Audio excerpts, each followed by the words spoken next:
Stadium हर साल हर 6 महीने 2 महीने पर स्टेडियम का बजट बनकर जाता ही है। ये पिछले 10 साल से 15 साल से सुन रहे हैं। अब कितने साल और लगेंगे आप बताएं। पत्रकार जी, अपना लोग का भी जवाबदेही है। चुनाव खत्म होने दीजिए, देखा जाएगा, एक बार स्टेडियम पे भी लगा जाएगा। एक लड़के से मैंने पूछा, नौजवान यंग लड़का, मैंने कहा आपका सांसद कौन है? मैंने पूछा घर कहाँ है? बोला मधुबनी घर है, लहरियागंज घर है। आपका सांसद कौन है? तो बोला अरुण राय। ये क्या है? हम क्या बोले? ये क्या एक एक आदमी मधुबनी का सांसद है, एक एक आदमी मधुबनी का अशोक यादव है, एक एक मतदाता नरेंद्र मोदी है। ये हुआ हमने देखा ही नहीं कभी, चेहरा नाम तक पता नहीं है। आप इस पर क्या कहेंगे? देखिए, आप बात को पलटिए मत। हम नहीं पलट नहीं रहा है। हम क्या बोले? विकास देखा ही नहीं आता। क्या जरूरत है उनके चेहरा को देख करके? उनको देखने से क्या मतलब? हमको काम से मतलब है। और कैमरा गवाह है, आपसे मुलाकात आपके सांसद की कितनी बार हो चुकी है और उन्होंने आपके क्षेत्र में कौन कौन सा काम किया है? सांसद जी से मुलाकात हो या ना हो, मधुबनी के एक एक लोग, हमारे अशोक यादव जी हैं, यहाँ के कार्यकर्ता अशोक यादव जी हैं। सांसद से मुलाकात होना नहीं होना कोई बड़ी बात नहीं है। रही कामों की बात, तो हम लोग जो सारा जो वर्क है जनता का, वो हम लोग तो मान लीजिए अपने स्तर से भी लोग को करवा ही देते हैं। सलाम दोस्तों, आप देख रहे हैं हिंदुस्तानी मीडिया। मैं आपके साथ शाहिद कामरान। हमारे साथ मौजूद है मधुबनी जिला व्यावसायिक प्रकोष्ठ के जिला अध्यक्ष। अभी इनसे हम बात करेंगे। लोकसभा चुनाव सर पर है, देखते हैं इनका क्या कहना है। स्वागत है आपका। धन्यवाद कामरान जी। सबसे पहले तो आप अपने मुँह से अपना परिचय दें। आप? मेरा नाम टिंकू कसेरा हुआ और जनता दल यूनाइटेड व्यवसायिक उद्योग प्रकोष्ठ के जिला के अध्यक्ष है मधुबनी के। कसेरा जी, आप जनता दल यू या फिर अभी समगर्दा चल रहा है, एनडीए के आप नेता हुए अभी? हाँ, एनडीए के नेता हैं, एनडीए वर्कर है। तो आप ये बताएं कि चुनावी सरगर्मी है, चल रही है, आपके उम्मीदवार कौन है? मधुबनी से कौन है और झंझारपुर लोकसभा से कौन है? मधुबनी लोकसभा से हमारे उम्मीदवार हैं श्री अशोक कुमार यादव जी, और झंझारपुर से श्री आरपी मंडल जी हैं। हम लोग के पार्टी के उम्मीदवार हैं। आपके पार्टी के उम्मीदवार हैं। टिंकू कसेरा का घर मधुबनी में है, ईमानदारी से बोलिएगा, और कैमरा गवाह है। आपसे मुलाकात आपके सांसद की कितनी बार हो चुकी है और उन्होंने आपके क्षेत्र में कौन कौन सा काम किया है? सांसद जी से मुलाकात हो या ना हो, मधुबनी के एक एक लोग, हमारे अशोक यादव जी हैं, यहाँ के कार्यकर्ता अशोक यादव जी हैं। सांसद से मुलाकात होना नहीं होना कोई बड़ी बात नहीं है। रही कामों की बात, तो हम लोग जो सारा जो वर्क है जनता का, वो हम लोग तो मान लीजिए अपने स्तर से भी लोग को करवा ही देते हैं। इसका मतलब ये तो लोग मुखिया क्यों नहीं सुनेगा भाई? वार्ड कमिश्नर का नहीं सुनेगा, अपने स्तर से करवा देते हैं। आपके मधुबनी का स्टेडियम नहीं बन सका, नंबर 1। नंबर 2, रेलवे को देखिए आप, 13 नंबर गुमती पे लोग चलने के लिए जगह नहीं है और आप बोल रहे हैं अपने स्तर से करवा देते हैं।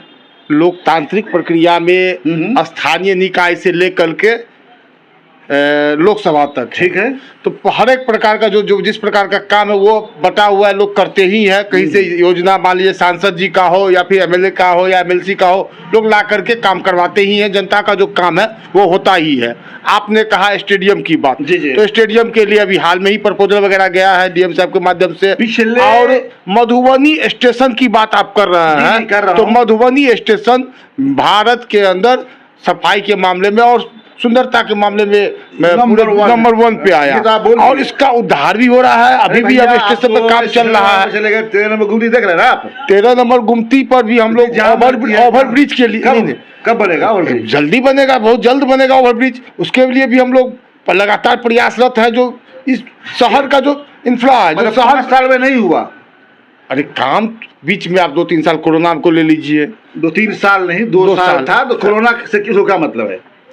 काम तो कहीं ना कहीं उससे बाधित हुआ ही है ना, कि नहीं है? इसको आप इग्नोर नहीं कर सकते। मैं मानता हूं। जो आपदा देश के अंदर आई, माननीय प्रधानमंत्री जी ने उस आपदा को अपने देश के लोगों को समेट के चलने का काम किया, उस आपदा से लड़ने का काम किया। वो थाली बजवा के जो है लोगों का मन बहलाया। थाली बजवा के नहीं, लोगों को मोटिवेट कर करके, जो लोग के अंदर खौफ था, जो डर था, उस डर को समाप्त करने के लिए। सुनिए ना, आप फिर चले गए। मुझे बताइए, स्टेडियम हर साल हर 6 महीने 2 महीने पर स्टेडियम का बजट बनकर जाता ही है। ये पिछले 10 साल से 15 साल से सुन रहे हैं। अब कितने साल और लगेंगे आप बताएं। पत्रकार जी, अपना लोग का भी जवाबदेही है, चुनाव खत्म होने दीजिए, देखा जाएगा, एक बार स्टेडियम पे भी लगा जाएगा। सांसद जी क्या करेंगे नहीं ठीक है, करेंगे। ठीक है, आपकी बात को मैंने मान लिया। अब बताइए कि पिछले दिनों मैं एक इंटरव्यू ले रहा था, एक लड़के से मैंने पूछा, नौजवान यंग लड़का, मैंने कहा आपका सांसद कौन है? मैंने पूछा घर कहाँ है? बोला मधुबनी घर है, लहरियागंज घर है। आपका सांसद कौन है? तो बोला अरुण राय। ये क्या है?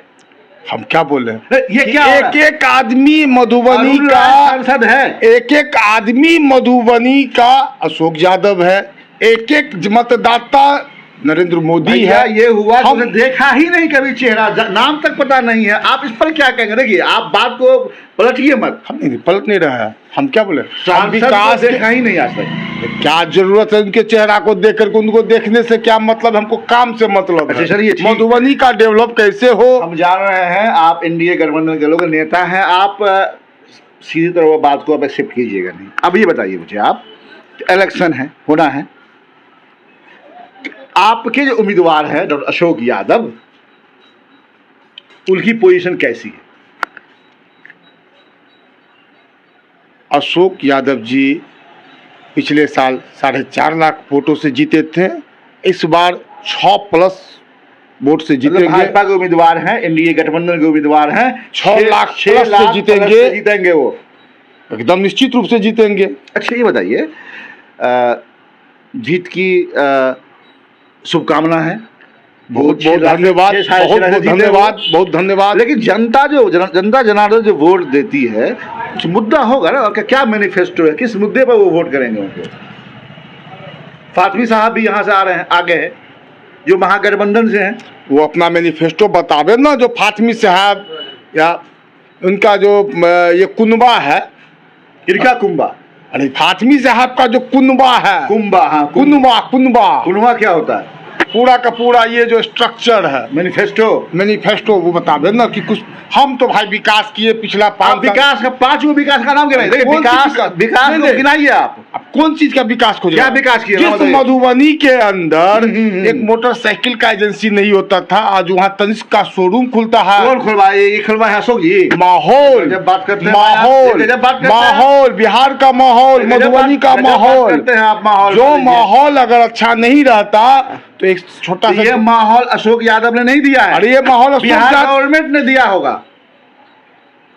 इंजन जो ट्रेन का इंजन है, दिल्ली में मोदी जी, पटना में नीतीश जी, डेवलप तो वहीं से हुआ। पाला बदलने के अभी पाला बदलने की बात, 10 दिन पहले बदलने की बात हमने तो मौका दिया। 10 दिन पहले गाली बोलते थे, खाना पानी पी के गाली कोसते थे आप। 10 दिन पहले की बात है। अभी आप जो है एकदम कह रहे हैं कि नारेबाजी कर रहे हैं। अब काम है, हमने तो सभी को सुधरने का मौका दिया।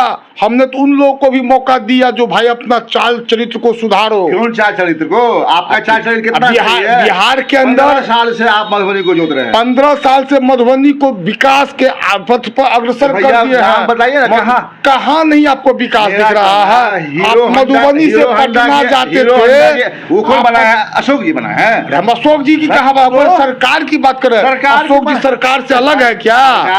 सरकार की बात आप कर रहे हैं। सरकार का काम ही है रोड सड़क बनाना। मेरा कहना यह है आप सेंट्रल स्कूल खोल देते।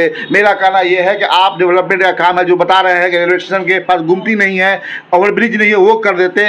आपको तब मानते, तब बताइए। आप लहरियागंज जाते हैं, स्टेडियम जाते हैं, वो सड़क नहीं बन पाई, स्टेडियम नहीं बन पाया, फिर भी आप गाल कर रहे हैं। जो भी समस्या है छोटी मोटी, पहले मान लीजिए हमारा जो मधुबनी है आज से 50 साल पहले जैसा था, जो सड़कें थी वो उस हिसाब से बनी हुई थी। जो मान लीजिए इसमें ये गाड़ी जाएगी, ये गाड़ी जाएगी। विगत 10 से 15 सालों के दरमियान में ये काफ़ी बढ़ा है।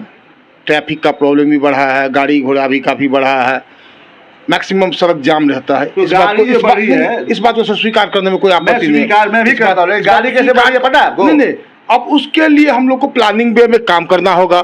जो हमारा ट्रैफिक का सिस्टम कैसे दुरुस्त हो, हमारा स्टेडियम कैसे दुरुस्त हो, हमारे सड़क से जल जमाव का जो समस्या वो कैसे दुरुस्त हो, इस पे हम लोग को भी। चलिए हम अशोक यादव की बात को, आपकी बातों को मानते हैं, जितना अगर उनके भाग्य में होगा तो कोई रोक नहीं सकता है। वो मेरे कहने से या मेरे डिस्कशन से कोई मतलब नहीं पड़ता। पब्लिक अगर चाहेगी, पब्लिक को अगर डेवलपमेंट पसंद नहीं है तो जाने पब्लिक। लेकिन आप अगर झंझारपुर क्षेत्र की बात करें तो वहाँ भी सेम ऐसे ही है। रामप्रीत मंडल जी का के बारे में सुना जा रहा है।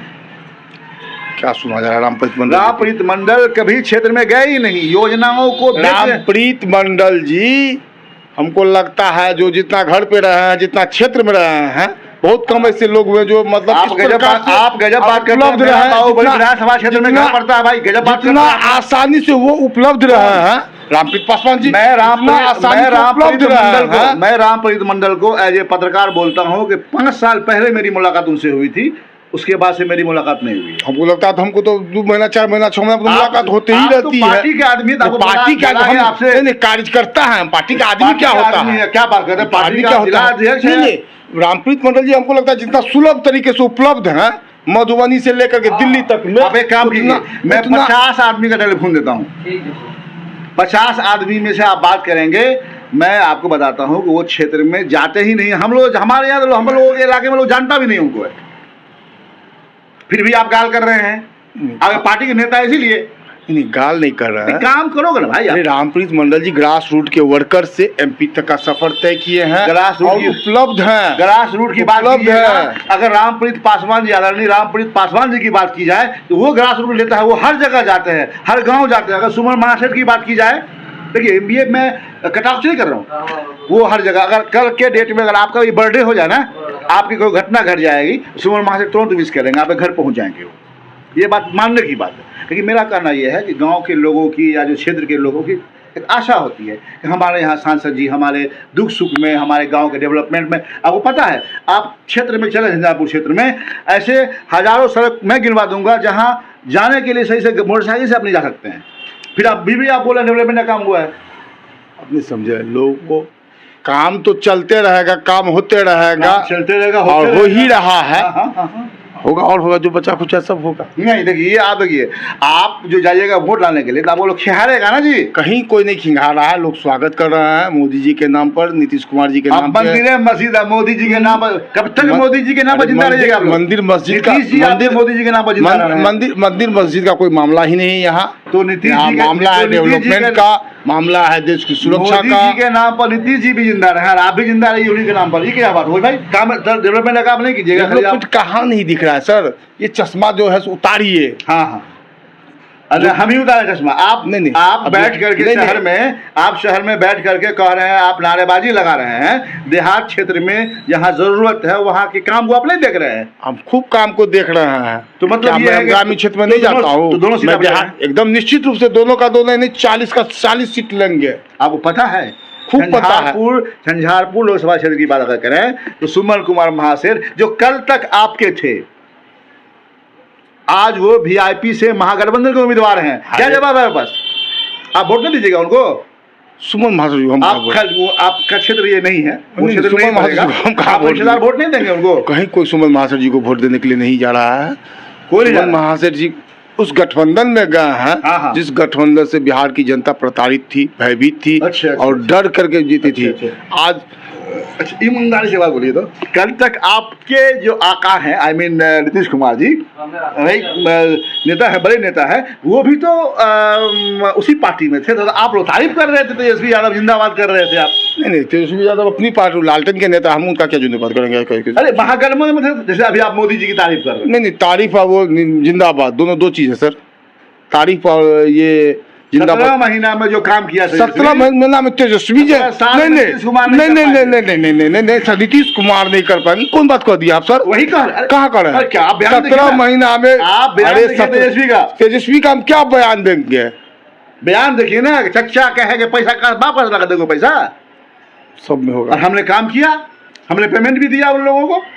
सही बात है, ये हम थोड़े कर रहे हैं, ये तेजस्वी जी कह रहे हैं। तेजस्वी जी कहते रहे, घूमते रहे, कोई कुछ नहीं होने वाला है। इन लोगों का जो कर्म किया हुआ है वो सब निकलेगा। आखिरी बात हम पूछेंगे आपसे, क्या लग रहा है बिहार में एनडीए गठबंधन कितनी सीट जीतने जा रही है? मैक्सिमम सीट हम लोग जीतेंगे बिहार के अंदर। मैक्सिमम मतलब आंकड़ा होगा ना जी कि 35, 30, 38, 39, 40। पिछले बार हम लोग कितना जीते थे? 39। इस बार 40 जीतने जा रहा है। 40 जीतेंगे। नीतीश कुमार तो बोल रहे थे कि 4000 से पार हो जाएगा इस बार। वो क्या लगता है फंसिया गए थे बोलने में, क्या जबान फिसल गई थी? उन जाके पूछिए मुख्यमंत्री जी से, मुख्यमंत्री जी से पूछा है इसके लिए आपको। तो आपके हिसाब से 40 है? 40 का 40 जीतेंगे हम लोग। ये टिंकू कसेरा जी हैं, इनका अभी दावा है कि इस बार के चुनाव में 40 सीट बिहार से जीतने जा रहा है। मिलते हैं किसी और वीडियो के साथ, वो देखते रहिए हिंदुस्तानी मीडिया।